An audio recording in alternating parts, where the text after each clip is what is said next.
আবু হুরায়রা রাদিয়াল্লাহু তাআলা আনহু বলেন, রাসূল সাল্লাল্লাহু আলাইহি সাল্লাম বলেছেন, পৃথিবীর মানুষ শুনে রেখো, তিন শ্রেণীর মানুষের সাথে আল্লাহ বিচারের মাঠে কথা বলবেন না। যে যেখানে আছেন এক খেয়ালে চেয়ে থাকবেন। দোকানপাট থেকে দ্রুত আসেন, আমরা শেষের দিকে আসছি, কথা অতীব গুরুত্বপূর্ণ। তিন শ্রেণীর মানুষের সাথে আল্লাহ বিচারের মাঠে কথা বলবেন না, তাকে পবিত্র করবেন না, তার প্রতি দয়ার দৃষ্টি দিবেন না। এক, শাইখুন জামিন, বেশি বয়সে জেনা করে যে, বেশি বয়সে জেনা করে যে, তার সাথে আল্লাহ বিচারের মাঠে কথা বলবেন না।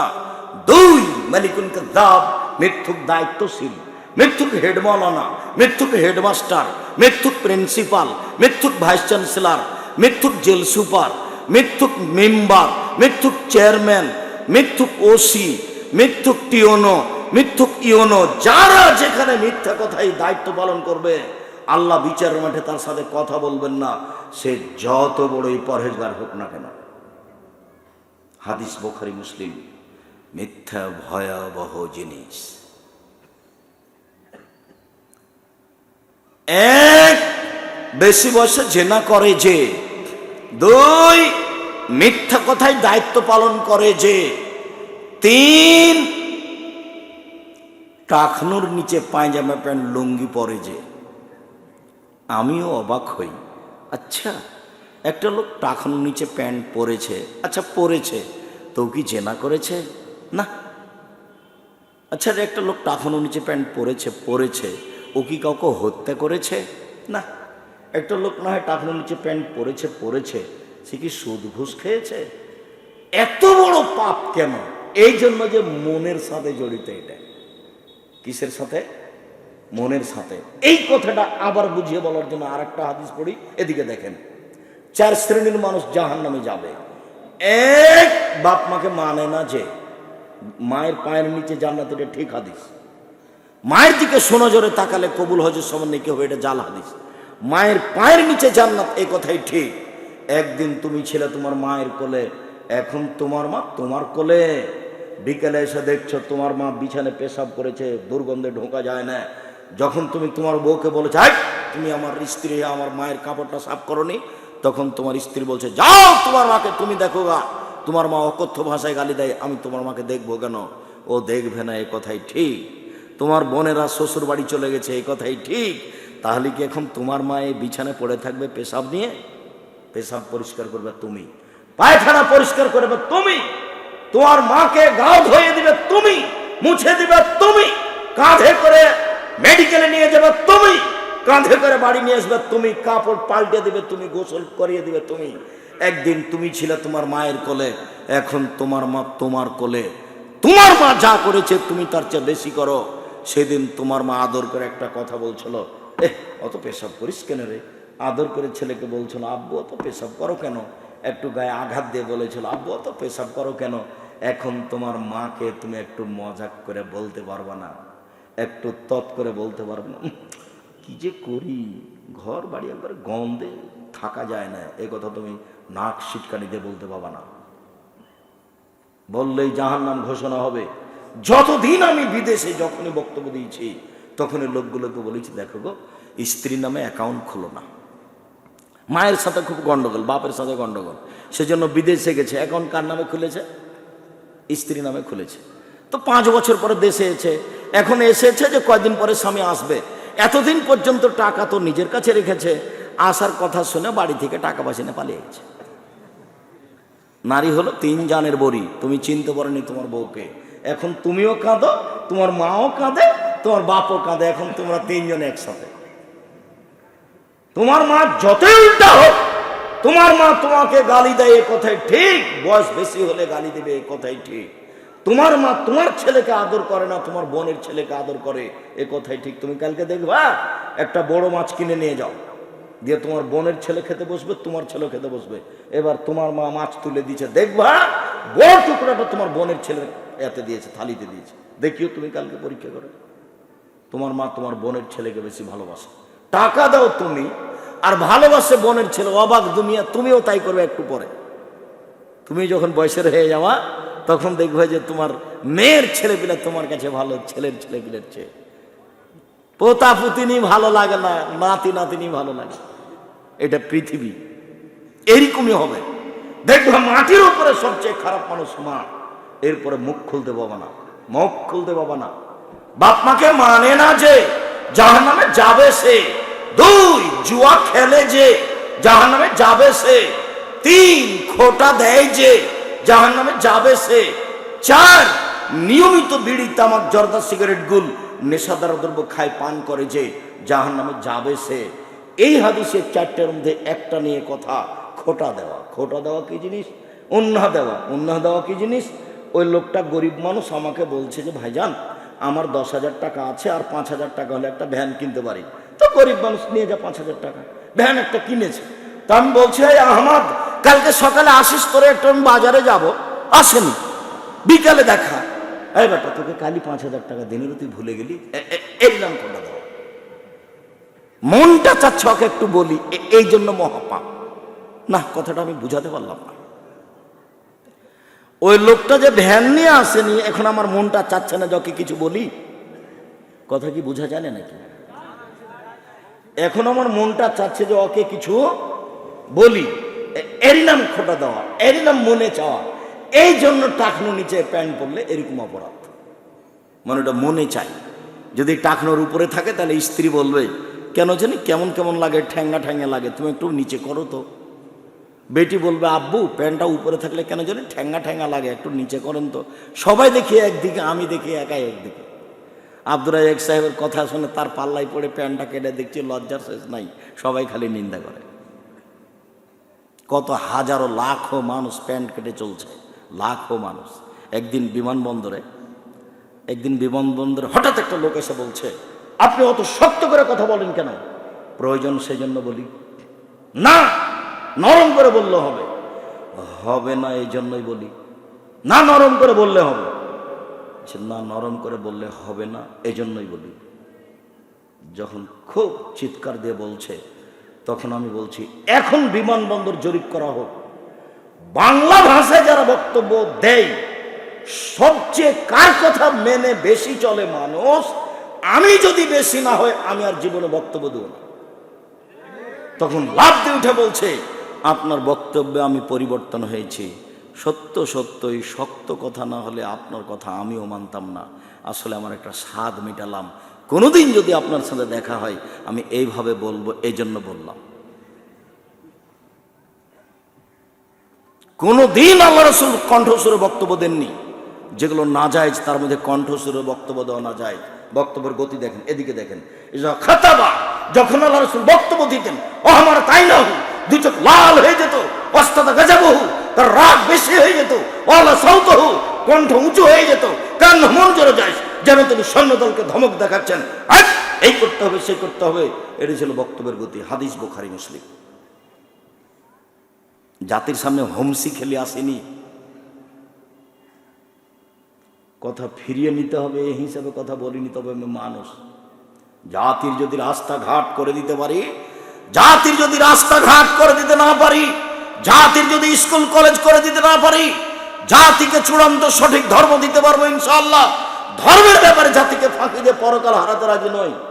যার কারণে আমি চাঁপাইনবাবগঞ্জ জেলার ভোলাহাটের হোক, গমস্তাপুরের হোক, নাচরের হোক, চাঁপাইনবাবগঞ্জের হোক, যারা চাঁপাইনবাবগঞ্জ জেলার মহিলারা, আমি তাদেরকে অনুরোধ করতে চাই, আমি আব্দুর রাজ্জাক বিন ইউসুফ চাঁপাইনবাবগঞ্জ জেলার মানুষ, মানে আপনার বাড়ির মানুষ, মানে আপনার ভাই, আমি আমার মা তো সমতুল্য যত মহিলা, আমি বলছি আপনার ছেলে আমি আব্দুর রাজ্জাক বিন ইউসুফ, ধর্মের ব্যাপারে আপনি আমার সাথে পরামর্শ করেন, ভালো হবে ইনশাআল্লাহ।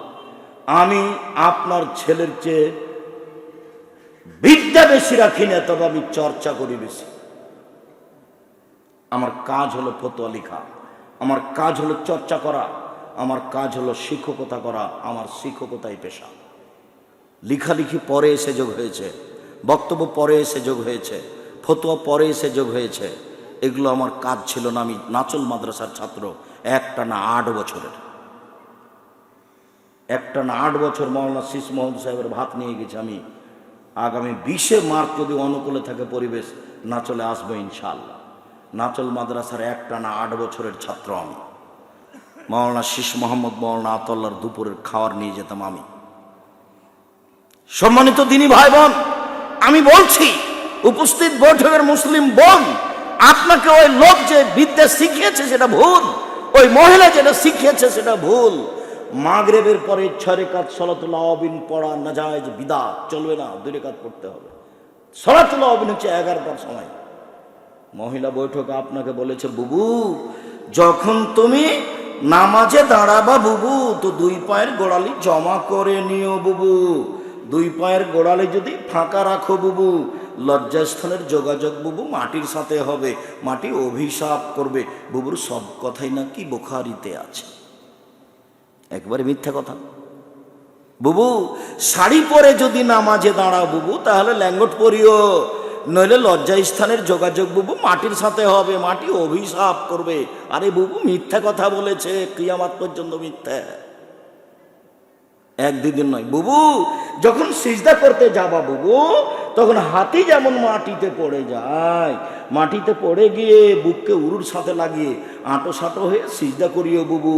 বুককে যদি উরু থেকে পৃথক রাখো বুবু, তাহলে স্তন ঝুলন্ত থাকবে বুবু, পর্দার ব্যাঘাত ঘটবে। বুবুর সব কথাই নাকি বুখারীতে আছে।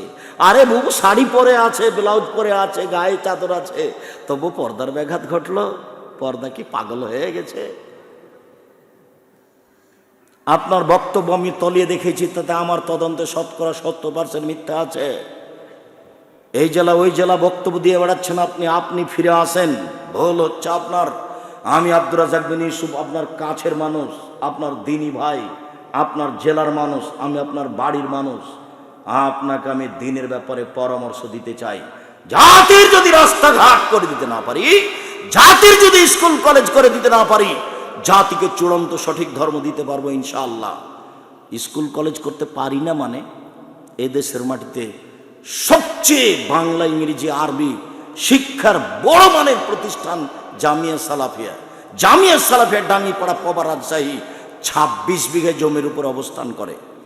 জামিয়া সালাফের 1 বছরের হিফখানার ছেলে আছে 25-30 জন। একটা প্রতিষ্ঠানে যতটি ছেলে থাকে হিফখানায় 1 বছরে কোরআন শেষ করে জামিয়া সালাফে ততটি, আর পুরো সব প্রতিষ্ঠানে এক জায়গায় জমা করলে 100-এরও বেশি হবে। জামিয়া সালাফিয়া ডাঙ্গিপাড়া পবা রাজশাহী, জামিয়া সালাফিয়া রূপগঞ্জ নারায়ণগঞ্জ ঢাকা, জামিয়া সালাফিয়া 6 মাইল বাবুগঞ্জ বরিশাল, জামিয়া সালাফিয়া তেঘরা বিরল দিনাজপুর।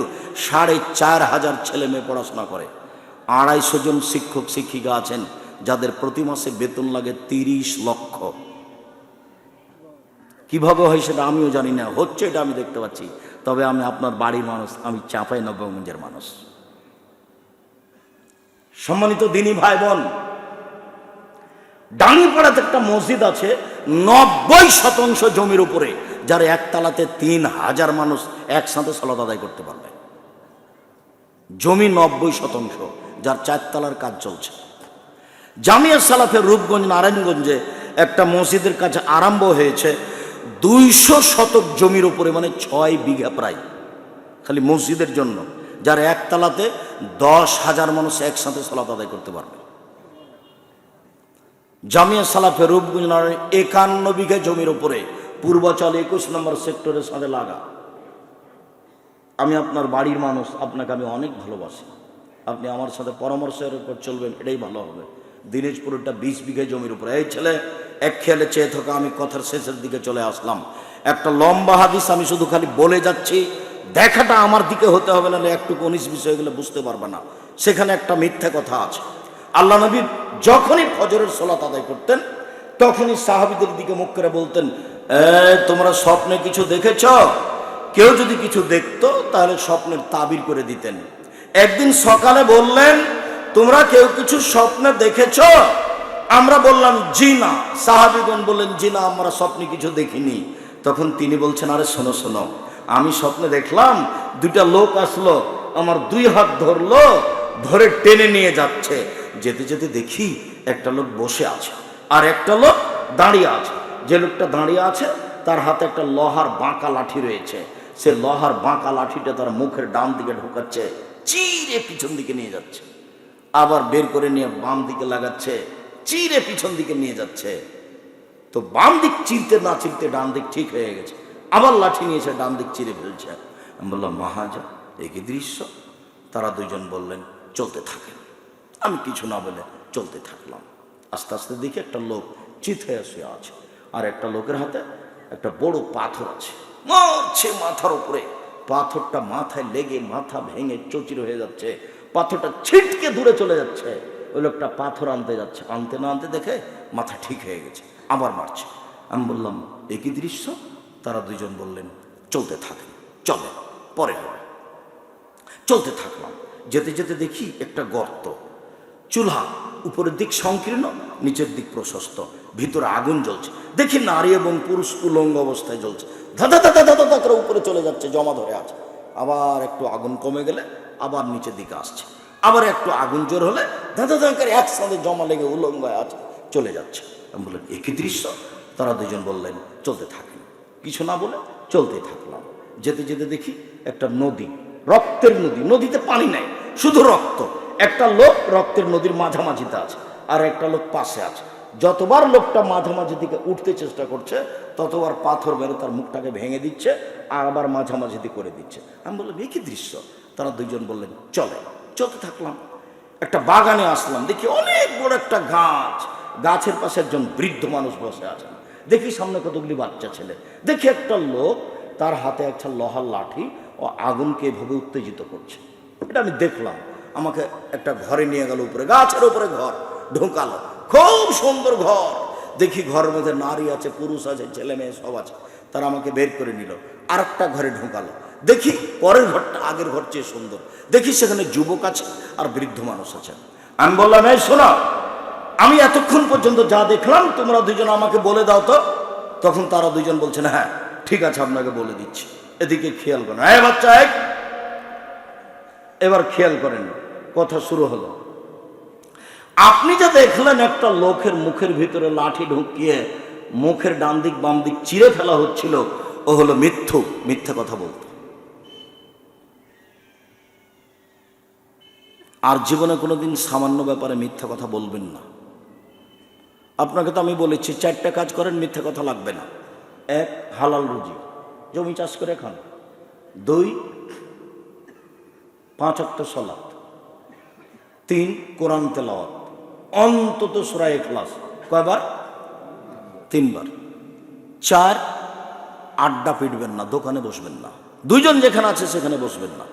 যদি জরুরি এখানে দুইজন আছে, আসা লাগে, কথা বলা লাগে, আসসালামু আলাইকুম ভাইজান, আমি আপনাকে ডাকতে এসেছিলাম, আমার আব্বা আপনাকে ডাকলেন, কথা শেষ, আপনি চলে যান এখান থেকে।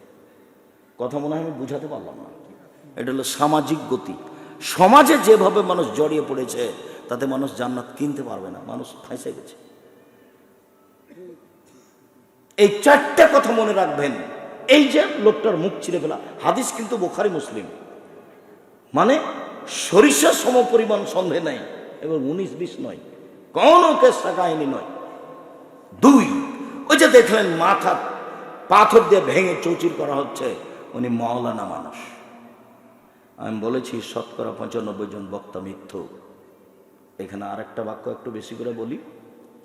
আল্লাহ নবী বলছেন আমি মেরাজে যাচ্ছি, তো কতগুলি লোকের জিহ্বা এবং ঠোঁটকে আগুনের কাঁচি দিয়ে কেটে দেওয়া হচ্ছে, জিহ্বা এবং ঠোঁটকে আগুনের কাঁচি দিয়ে কেটে দেওয়া হচ্ছে। তা আমি বললাম জিবরাইল মানা হইলে এরা কারা, একই ইন্না লিল্লাহি ওয়া ইন্না ইলাইহি রাজিউন, জিবরাইল এরা কারা? তখন জিবরাইল বলছেন হাউলাই খুতবা মিন উম্মাতিক, এরা আপনার উম্মতের বক্তা, যারা বক্তৃতা করে বেড়াতো। না, কথা বোঝা যায়নি। জিবরাইল আমাদের নবীকে নিয়ে কোথায় যাচ্ছেন? মেরাজে যাচ্ছেন। তো এক জায়গাতে দেখলেন অনেকগুলি মানুষের জিহ্বা এবং ঠোঁটকে কাঁচি দিয়ে কেটে দেওয়া হচ্ছে। তো আমাদের নবী জিবরাইলকে বললেন এরা কারা? তখন জিবরাইল কি উত্তরে বললেন বলেন তো দেখি? এরা বক্তা, যারা বক্তা তারা। তাহলে কঠিন কথা। 2 ঘন্টা বক্তব্য দিয়েছে আপনার সামনে একটা আয়াত পড়ে, 2 ঘন্টা পরে বলছে যে এই আয়াতের ব্যাখ্যা দিতে আরো 2 দিন লাগবে, কিছুই বলেনি। চাঁপাইনবাবগঞ্জে তাফসির মাহফিল হয়, একটা তাফসির মাহফিল রেকর্ডিং করে আমার সামনে নিয়ে আসেন। আমাকে লাগবে না, আপনি নিজে দেখেন। বাংলা আছে ইবনে কাসির, বাংলা আছে মারিফুল কোরআন, আমার 3 পারা কোরআন বাংলা আছে, তাফসির তাওজিহুল কোরআন, দেখেন আপনি। তার তাফসীর একটা তো মিল নাই, কাহিনীতে মিল আছে। এমন টান দিল কাহিনীতে, দিয়ে একবারে সামনে যারা ছিল ঝরঝর করে চোখের পানি ঝরলো। কি যে বলল! 1 মিনিট, আমার এক চাচাতো ভাই মারা গেছে, আল্লাহ তাকে মাফ করুক, আমাকে বলছে, আজকে যে বাসেদবপুরে মুফাসসির এসেছিলেন বরিশাল থেকে, উনি যে তাফসীর করলেন, এই তাফসীর তোরা জানিস না? কি করলেন? আরে তোরা জানিস না? আচ্ছা যা না জানি একটু বলেন। তখন বলছে যে শোন, তাফসীর করুন। ঘুম থেকে উঠে আদম আলাইহিস সালাম দেখেন পাশে একজন সুন্দরী নারী, তিনি হাত বাড়ালেন, তখন ফেরেশতা বলছেন থামেন। তখন আদম আলাইহিস সালাম বলছেন কেন? তখন ফেরেশতা বলছেন মোহর দিতে হবে। তো আদম আলাইহিস সালাম বলছেন কি মোহর দিব? তখন ফেরেশতা বলছেন মুহাম্মাদের উপরে দুরূদ পড়ে দিতে হবে 1000 বার। আল্লাহ বলছেন যে আমি দুনিয়ার সবকিছু আদমকে শিখিয়ে দিয়েছি। এত বড় শিক্ষিত মানুষ পৃথিবীতে কেউ নেই। সবকিছু দেখে বুঝতে পারতেন এই জিনিসটা কোন কাজে লাগবে, এত বড় বিদ্বান। আল্লাহ যাকে সবকিছু শিখিয়ে দিলেন, তিনি বউটা কিভাবে হালাল করবেন সেটাই জানলেন না। এটা তাফসীর। আমি বলছি ভাই আপনি মনে কিছু নিয়েন না, এই মুফাসসিরকে মানুষ যদি পিটাতে না পারে, বিচারের মাঠে ফেরেশতা পিটাবে 80 লাঠি। কেন? ইনি নবীর উপরে অপবাদ লাগিয়েছেন। স্বাভাবিক মানুষের উপরে আমি যদি উপজেলা চেয়ারম্যানের উপরে অপবাদ লাগাই তো শাস্তি হলো 80 লাঠি, আর যদি নবীর উপরে অপবাদ লাগাই তাহলে 80 160 লাঠি। 160 লাঠি পিটাতে হবে, এটা তাফসীর নয়। এ হলো অবস্থা। আমি যখন আপনার তাফসীর মাহফিল দেখি তখন আমাকে পুথির গান বলে মনে হয়। আমাদের গলিতে আমাদের গ্রামের লোকেরা পুথির গান বলতো, 6 মাসের রাস্তা মর্দ 6 দিনে গেল, ঘোড়ায় চড়িয়া মর্দ হাঁটিয়া চলিল। এইটা যেমন বক্তব্য, তেমন বক্তব্য হচ্ছে ফাতেমা কান্দিয়া কয় আজ বুঝি হুসাইন কারবালাতে শহীদ হয়। ফাতেমা কান্দিয়া কয় আজ বুঝি হুসাইন কারবালাতে শহীদ হয়। যেদিন হুসাইন কারবালার মাঠে ইরাকের মাটিতে শহীদ হন তার 49 বছর আগে ফাতেমা মারা গেছে। কতদিন আগে? 49 বছর আগে। তো ফাতেমা কি দিয়ে কাঁদবেন? এর নাম বক্তব্য। আল্লাহ আপনাকে মাফ করুক। এই যে মাওলানা সাহেব যার মাথা ফাটিয়ে দেওয়া হচ্ছে, ইনি আলেম মানুষ। আরেকটা কথা এখানে মনে রাখি, একটু কথা লম্বা হয়ে গেল। 3 শ্রেণীর মানুষদের জাহান্নাম উদ্বোধন হবে, তা কি জানেন? তার 1 শ্রেণীর মানুষ হলো আলেম,